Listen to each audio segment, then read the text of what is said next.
Well, the Wuhan virus has triggered memories of the outbreak of SARS, or Severe Acute Respiratory Syndrome, more than 15 years ago. A nurse who survived that crisis recounts her ordeal and says Singapore is now well prepared to cope with a similar situation. When SARS hit Singapore in 2003, Madam Ashardawani Asmawi was a nurse at Tan Tock Seng Hospital. The 41-year-old was tending to the first SARS patient in Singapore when she got infected with the deadly virus.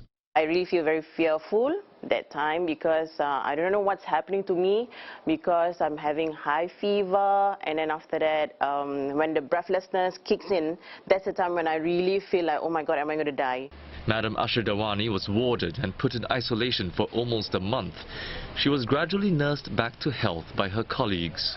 They are all heroes to me. I can see that they are working very hard, that's definitely one thing. And I feel that they are all very brave. I believe in my colleagues. I believe in the nurses and the doctors who are working here. SARS killed 33 people in Singapore in 2003, 5 of whom were health professionals. Madam Ashardawani said the experience of dealing with the virus has prepared them well for future outbreaks, including the Wuhan virus. Crucially, it's about how they deal with it when they first come into contact with the patient. First thing, we have to definitely ask what's happening to them in terms of like when they come in with the flu symptoms like a fever, cough, runny nose and breathlessness, that kind. So the first thing is that we have to ensure that we isolate these patients.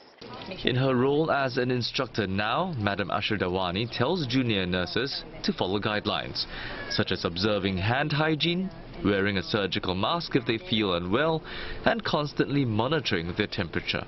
Compared to 2003, when we were caught off guard, we were not prepared then.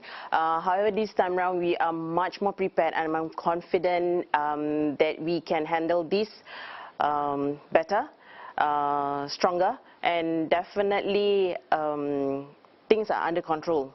Other than Tan Tock Seng Hospital, the Health Ministry says other public hospitals in Singapore are also capable of treating confirmed patients of the Wuhan coronavirus.